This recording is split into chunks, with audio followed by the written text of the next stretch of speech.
Салют, піпл! З вами Human, мінус один окупант і мінус один колаборант, і як завжди, ковточок смачної та корисної інформації для вас.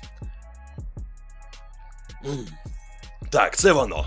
Ну що, друзі, я вас вітаю, з'явився українізатор для Відьмака. А тим часом Сонька нам підвезла нові варіанти для PlayStation Plus. Ну а потім ми з вами, друзі, подивимось на Dragon's Dogma 2 від Capcom. Ну і як Team Fortress 2 також підтримала Україну. Яку касу зробив у нас Diablo Immortal, бета-тестування нової колди, ну і куди ж без халяви від Steam. Тож, го дивитися, я створив. Ну що, друзі, мої чергові вам вітання, адже тепер у Відьмака можна пограти українською мовою. Адже зараз гра отримала неофіційну українську локалізацію. Над нею працювали ентузіасти, які перекладали з оригінальної гри з польської мови на українську. Ну а самі ж локалізатори, вони спиралися на переклад книжок Сергія Легези з видавництва Клуб сімейного дозвілля, але ним, до речі, не обмежувались. Тож основна сюжетна лінія вже україномовна, але, на жаль, наразі додаткові квести в грі, вони поки що не перекладені. Проте це питання часу. Тож завантажити українізатор вже можна на Steam, і там буде інструкція для встановлення. До речі, щодо рейтингу 18+.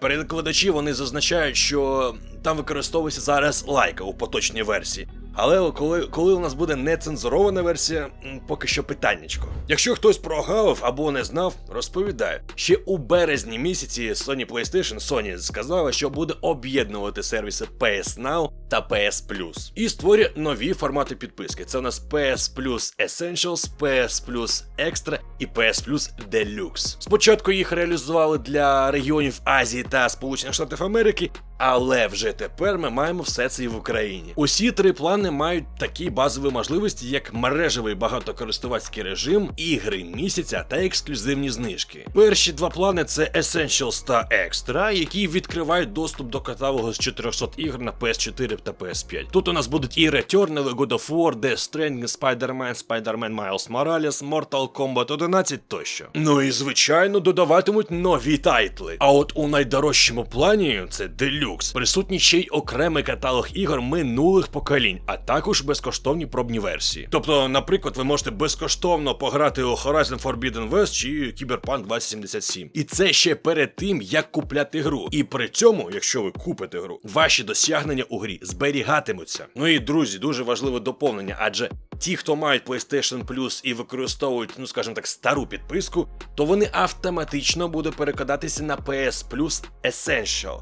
А якщо додати трішечки грошенят, то, звичайно, можна перейти і на Deluxe-версію, та яка в нас там ще була, та на Екстра. Окремо хотів подякувати своїм патронам та донаторам, адже завдяки вам цей проєкт продовжує дихати та розвиватися. Тож за підписку я вдячний як старим патронам, звичайно, так і новим. А це у нас Влад Прасол, Макс Корабельський, Паша Кулибін, Віталій, Найткоу, Релзер, Миколай Омел, Монкі Ді Луфі, Микита Комаров, Бородулька та Юрій Олексенко. Щиро вам вдячний, друзі. Ну а кому з вас не шкода витрати $1 всього на місяць, то активне посилання залишаємо під відео. На жаль, шкода, але факт. Тільки так наразі автор в Ютубі може зараз рухатись і щось хоч заробляти та продовжувати існування, ну і рухати, звичайно, україномовний контент.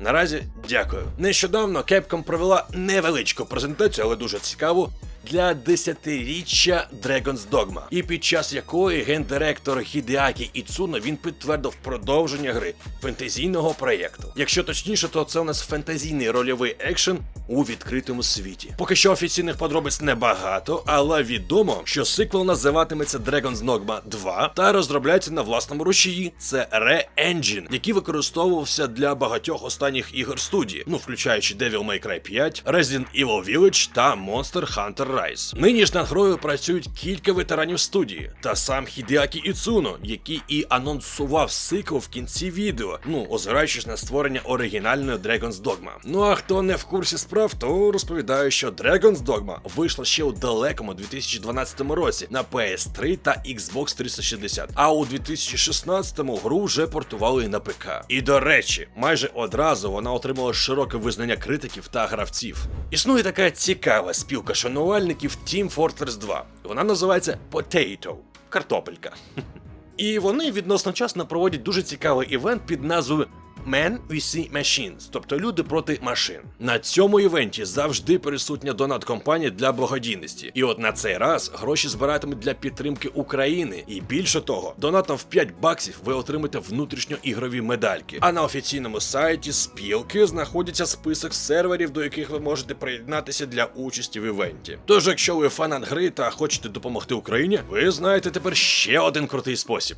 Diablo Immortal, яку розробила Activision Blizzard разом із китайською студією NetEase, за перші 14 днів після його запуску заробила понад 24 мільйонів доларів. Більше того, за цей час гру завантажили більше ніж 8,5 мільйонів разів. А якщо опиратися на дані з ресурсу Pocket Gamer Biz, він повідомив, що прибуток з гри як для iOS, так і для Android, він приблизно однаковий. Тобто це в нас 13 та 11 мільйонів доларів. При цьому найбільш прибутковий регіон у нас виявилось, Сполучені Штати Америки, які принесли майже половину прибутку. Це 43%. При цьому друге місце посідає Південна Корея, прибуток якої сягає 23%, а потім вже у нас Японія 8%, Німеччина 6% та Канада 3%. Проте, незважаючи на колосальний успіх гри, все ж таки вона ще не вийшла в деяких країнах. Це в нас стосується Бельгії та Нідерландів. Якщо ви не в курсі, я в принципі раніше про це казав, ви можете подивитися. Це все стосовно законодавства про лутбокси. Хоча, якщо бути відвертими, то багатьом геймерам та критикам, це рідке явище, коли і ті не задоволені. І тут логічне питання, а чим і чому?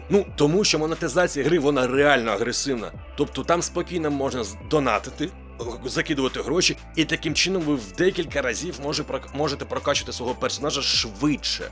А це вже щось близько до pay to win. Ай-яй-яй, так робити.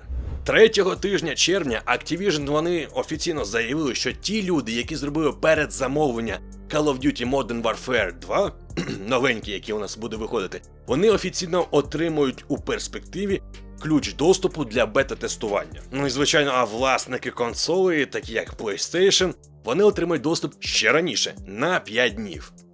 Еліта. Так от, американський підрозділ Amazon на сторінці гри Modern Warfare 2 повідомив, що почне відправляти ключі для бета-тестування електронною поштою всім, хто оформив передзамовлення і є власником PlayStation 4 або PlayStation 5. А згідно поданої інформації, замовники отримують ці листи 15 серпня. А якщо хтось не знав чи забув, то я вам нагадую, що реліз Call of Duty Modern Warfare 2 запланований на 28 жовтня. Це і для PS5, і PS4, Xbox Series SX, Xbox One та ПК. Нещодавно у Steam розпочався щорічний, щолітній розпродаж ігор, і триватиме він до 7 липня. Тобто наразі у цифровій крамниці дуже багатий великий спектр ігор за різними жанрами, які мають, надто великий дискаунт. І звичайно, не обійшлось без додаткового квесту. Цього разу розпродаж влаштовує Clortax, це пройдисвіт з майбутнього, і він вкрав у далекому майбутньому десяток найкращих ігор і подолав десятиліття, щоб продати їх вам. І це все ексклюзивно в Steam. Однак Clortax не віддасть їх вам задарма, адже це створить ерозію в часі та зробить майбутнє непридатним для проживання. Натомість він робитиме вам туманні натяки, завдяки яким ви зможете зробити вибір, а також отримати досвід для аккаунта і аватарки для профілю. Все, досить з вас на сьогодні. Я вам дуже вдячний, що ви додивились до кінця. Дякую за перегляд, вподобайки, коментарі, все. І звичайно, тим, хто підтримує на Patreon. Ціную, дякую. А з вами як завжди Бохюман і як завжди, кайфової вам гри.